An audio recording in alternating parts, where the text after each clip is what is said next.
Tonight, a report on a man charged for firing a gun near a state patrol office, and a neighbor helps catch a burglary suspect in Moses Lake. What's happening in sports, Bob? Elmira Cooley Heartline advances to the 1B state title game, and Royal punches its 13th ticket to the big dance and will take on Kings for the 1A bragging rights. Let's take a quick glance at our Weather Center forecast. And the chill continues over the area, but some milder temperatures by mid to late week. But before that, maybe some significant snow. Details coming on up. I'm Amber Jenks, and we have all this and much more on iFIBER 1 News.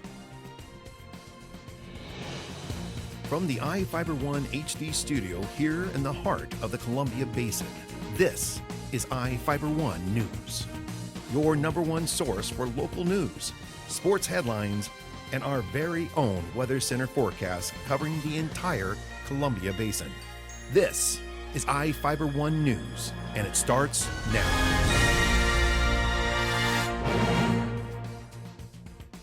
Investigators suspect a man was attempting to shoot at a rival gang members when he fired a gun near a Washington State Patrol office. Prosecutors charged Jorge Suarez Galvan, a 20-year-old Moses Lake man, in Grant County Superior Court with unlawful possession of a firearm in the first degree and DUI. Witnesses heard 4 or 5 gunshots on November 21st. A State Patrol trooper stopped Suarez Galvan for allegedly crossing the center line twice in a Chevrolet Malibu. When the trooper had the defendant step out of the vehicle, he reportedly spotted a shell casing on the car's floor. Suarez Galvan reportedly admitted to being in a fight earlier in the day, but did not identify anyone else involved in the fight. He is reportedly a gang member. Police reportedly found a second shell casing in Suarez Galvan's hood. Tickets are still available for the annual Festival of Trees auction, benefiting Habitat for Humanity of Moses Lake. Reporter Joe Utter has the details.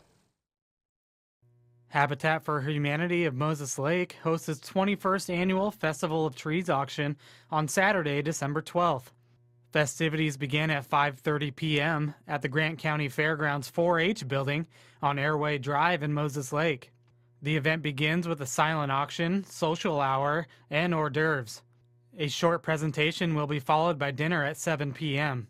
A live auction features trees decorated by different businesses and individuals and come with gifts underneath them. Single tickets are $65, tickets for 2 are $125, and tickets for a table of 8 are $450. To buy tickets or donate items for the auctions, go to www.habitatmoseslake.org. Habitat volunteers have helped families build several homes in the Moses Lake area. Proceeds from the auction go towards building more homes for families in need. This is Joe Utter for iFIBER 1 News. A man is serving roughly 2 years in prison for a chase that ended with a car hitting a Grant County Sheriff's deputy's SUV. David Taylor, a 24-year-old Moses Lake resident, pleaded guilty in Grant County Superior Court to assault in the second degree and attempting to elude a pursuing police vehicle. He has 9 previous felony convictions and was sentenced to 2 years and 1 month in prison. Taylor stole a floor jack from a home on Pacific Street in Moses Lake on the morning of October 17th and tried to flee police. Officers chased him at speeds up to 70 miles per hour. The pursuit ended after Taylor ran over spike strips and collided with a Grant County Sheriff's Office K9 SUV. The deputy and the police dog in the SUV were not injured in the collision. Literature meets theater on December 9th at the Moses Lake Public Library. The Book Theater puts on a free performance at 6:30 p.m. at the library. Book It Repertory Theater presents The Secret Garden, sponsored by the North Central Regional Library System. The play is about a girl who finds her capacity to love and nurture in a garden. The library is located at 418th East 5th Avenue. For more information, contact Children's Librarian Vicki Skane at 509-765-3489. Now we take a look at people being sought by law enforcement. This is Sheriff Tom Jones with the Grant County Sheriff's Office. Each of the people you see here have a warrant for their arrest. If you see any of these people, we ask you do not attempt to detain or apprehend them, but call us at 509-762-1160 or send us an email at crimetips@co.grant.wa.us. If the person is presenting a danger, call 911. With your help, we can bring these people to justice and make our community safer. We'll be right back after this.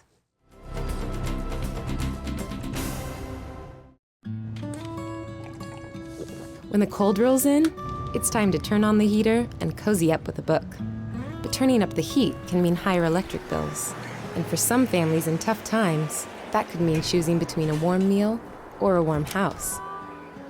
For decades, people like you have extended a hand to help local families in need pay those winter electric bills. Share the warmth this winter to help keep your neighbor warm by giving a little when you pay your Grant PUD bill.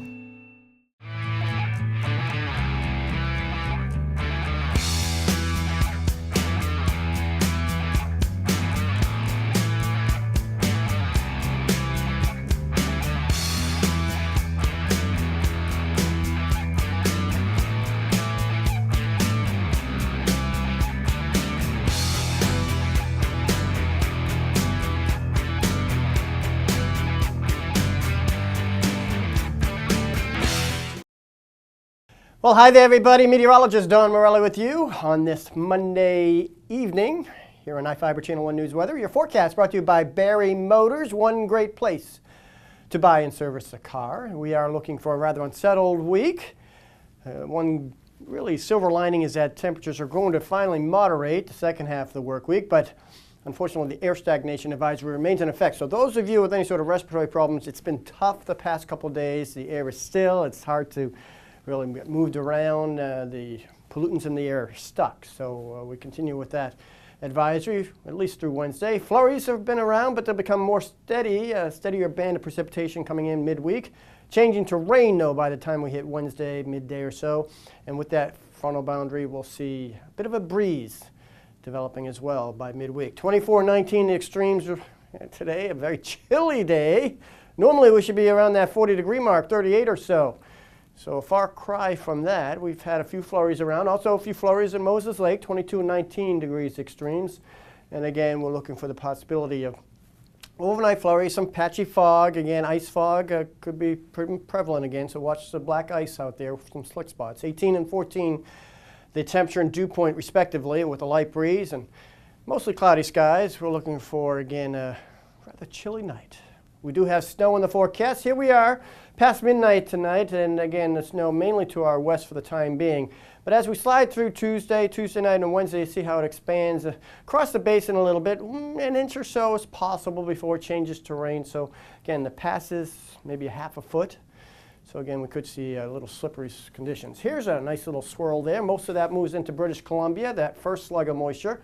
So after the morning hours, we'll start seeing a little bit more moisture coming into western areas of the state. And then by overnight, you see how it expands across the Cascades through the basin. Specifically, we are looking for our Tuesday to be cloudy, even here in the basin, but generally the rain west of the Cascades, quite mild there, not cold enough for snow there. Boy, pretty chilly, upper 20s in the northwest. Now here in the basin, lots of clouds around still, even though we're seeing some peaks of sun at times, but generally we'll go for mostly cloudy. And again, flurries throughout the day, becoming more steady as the day goes on. But mainly during the overnight Tuesday into Wednesday is really when we think the bulk of the heavier precipitation will come on in and creating some slippery conditions, even more so than what we have a possibility of seeing. But the snow changes to rain on Wednesday. Wednesday night, Thursday, rain. You see temperatures getting mild, so that's good news, but also pretty breezy as we slide through the midweek as well. Keep it here. Sports is next. To save some energy, I've used Einstein's mass energy equivalents to design the haptic suits you see in front of you. They will maintain our core body temperature while we completely turn off our heat and air conditioning. With the money we save on our Grant PUD bill, I'll be expecting that trip to Disneyland this year. You don't need to be a super genius to save energy and money. Visit grantpud.org to learn how. The new flamethrower cheeseburger now with a $5 lunch. I'm going flamethrower today. Remember what happened last time? I'm going flamethrower today. Gary, do you remember what happened last time? I'm going flamethrower today. Remember what happened last time? Comes with a Sunday now. I can handle it. You know your body, Gary. Go flamethrower. Now the DQ $5 lunch comes with the new jalapeno bacon flamethrower cheeseburger, plus fries, drink, and a sundae. This is fan food, not fast food. Dallas Isaac accounted for 11 touchdowns and 576 yards of total offense, and Elmira Cooley Hartline got past Liberty Christian 82-70 in 1B state semifinal action Saturday.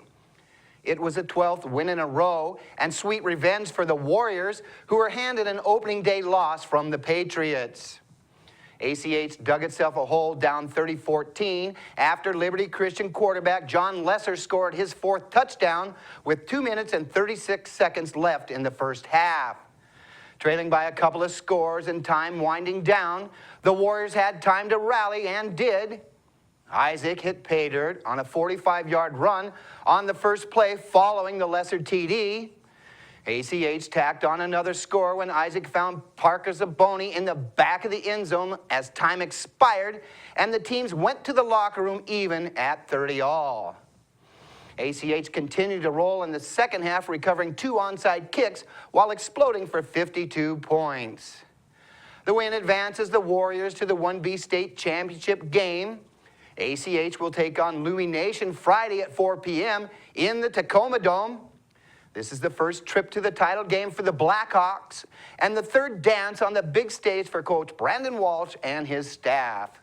The Warriors were crowned champion in 2007 and were runner-up to Nia Bay in 2011. Well, Caden Jenks threw for 4 touchdowns and ran for another, and Royal routed Connell 47-7 in state semifinal action Saturday at Lions Field in Moses Lake. A 61-yard strike from Jenks to Sam Christensen got Royal on the board early. It was the lone score of the first quarter. 2 second-quarter Jenks touchdown passes to Jose Ponce, and a Jenks TD run gave the Knights a commanding 28-0 lead at the half. Christensen hauled in his 2nd touchdown pass of the game to open third-quarter scoring. Joe Lang's 75-yard pick six made it 40-0 Royal. Danny Cuevas' 17-yard fourth-quarter run capped the Knights' scoring. Jenks completed 8 of 12 passes for 189 yards and 3 scores. Christensen had 4 catches for 104 yards and 2 touchdowns. Ponce hauled in 3 Jenks passes for 75 yards and 2 TDs. Undefeated Royal extends its win streak to 13 games. The Knights will battle it out with the 12-1 Kings Knights for the state championship at 1 p.m. December the 5th at the Tacoma Dome. Royal will be making its 13th trip to the championship game. The Knights have won 6 titles and have been runner-up 6 times as well. Well, the Washington Huskies put a hurting on the Cougars as the Dogs took the 108th Apple Cup 45-10. The Huskies forced 7 turnovers in the contest, giving Cougar quarterback Peyton Bender fits all game. Star freshman running back Myles Gaskin continues to impress for Washington, rushing for 138 yards and 2 scores. The Husky defense scored 3 second-half TDs, 2 more than the Cougars' offense did all game. Washington State only racked up 319 yards of total offense. It's the lowest output in the past 16 games. Washington quarterback Jake Browning finished the game 14 of 20 for 203 yards. With the win, the Huskies moved to 6-6 on the season and become bowl eligible. Washington State falls to 8-4 on the season. Bowl games for both teams are yet to be determined. We'll be back after this commercial break. You don't have to drive to Seattle for exceptional cancer care. Confluence Health's cancer program delivers world-class care close to home. We have a highly experienced oncology team in a state-of-the-art facility, and we're a member of the Seattle Cancer Care Alliance, which gives our patients access to world-renowned therapies developed at Fred Hutchinson, the University of Washington Medicine, and Seattle Children's. Together with the SCCA, we're delivering world-class cancer care close to home. Well, one thing I knew from being a patient myself was that a dental office is a scary place to come to. And so we wanted everything possible to make sure that our office is a comfortable place for our patients to visit.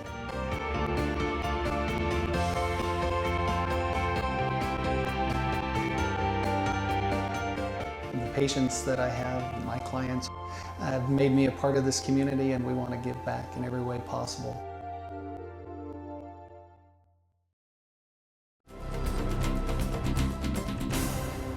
Our spotlight story tonight is about the annual Miracle on Main Street Festival in Ephrata on December 12th. Registration is still available for people wanting to participate. Reporter Jeff Chu has the story. Ephrata Chamber of Commerce representatives want this year's Downtown Miracle on Main Street event and parade to be bigger than ever. The event takes place December 12th. Ephrata Chamber Director Andrea Callahan said all are invited to participate in the parade with floats, lighted vehicles, and displays. Our parade, we want it to be bigger and brighter and just a lot more people. We want to encourage all business and organizations and farmers. We just want to make it big and long, and we want to support the community and keep everybody downtown and really enjoy our businesses and everything that Ephrata has to offer.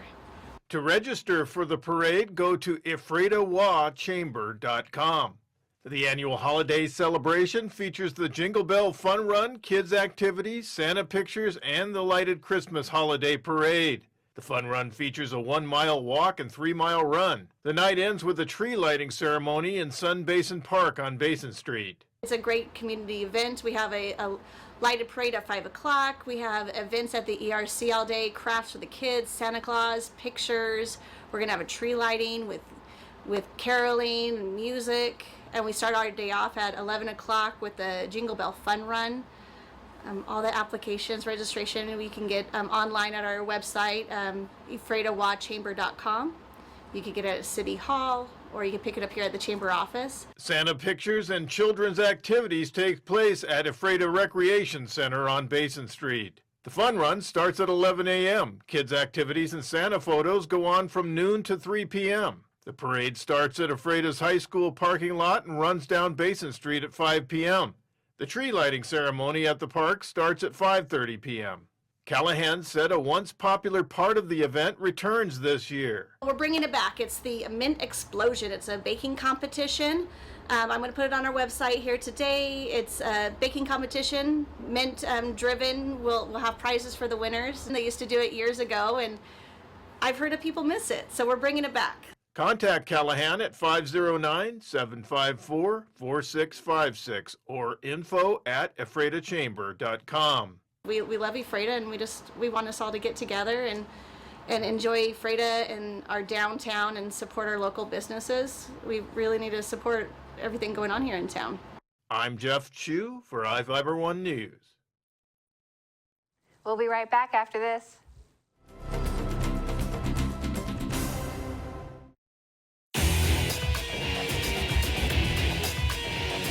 We are real students, and this really is our college.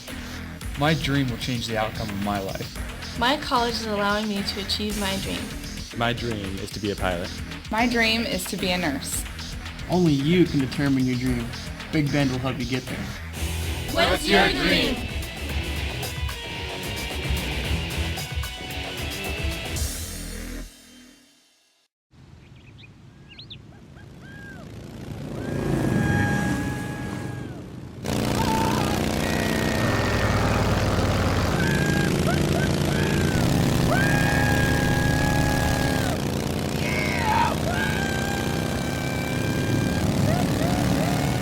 Experience speed like never before when you connect to Grant PUD's high-speed network. Visit grantpud.org to learn more.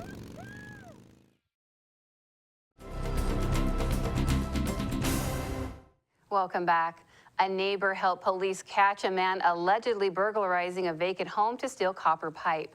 Prosecutors charged Gabriel Cerna Jr., a 55-year-old Moses Lake resident in Grant County Superior Court, with residential burglary, possession of methamphetamine, and making a false or misleading statement to a public servant.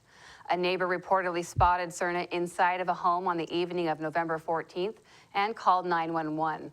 When police arrived, they allegedly spotted Cerna standing behind a car talking on his cell phone. Cerna reportedly told an officer he was sent to the home by someone looking to repair it. He allegedly gave police a false name and couldn't provide officers with the phone number of the person who sent him. Officers allegedly found copper pipe on the floor near a rear door of the home and in Cerna's pocket. Cerna was reportedly carrying a pipe and 2 grams of methamphetamine, according to court records.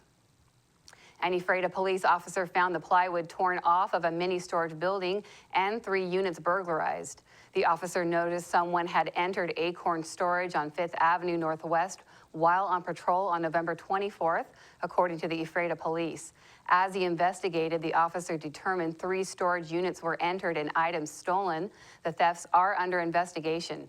Acorn Storage was damaged by a fire in 2010 when a homeless woman started a fire with a candle when she fell asleep, according to Fire Chief Jeremy Burns.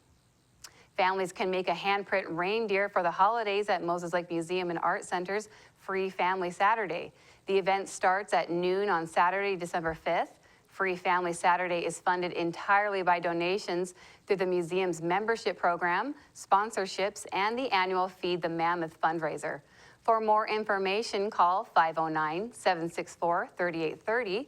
The Moses Lake Museum and Art Center is located at 401 South Balsam Street. In Northwest news, a heartbreaking story out of Western Washington. A grandfather skating with his grandson falls to the ice and dies. It all happened at the pond near that man's home. Coma's Kirsten Drew has a story. This morning, me and my papa went to ice skate. Ryan Deutsch says he and his papa, Robert Deutsch, checked the ice before they got on it this morning, and for a bit, all seemed well. A grandfather teaching his 11-year-old grandson how to skate. Dad was out here today playing like a 9-year-old, 10-year-old kid with my son. But in the blink of an eye, everything changed. He comes around. He's coming around about here, I believe. I'm over there. He turns his back. I turn my back.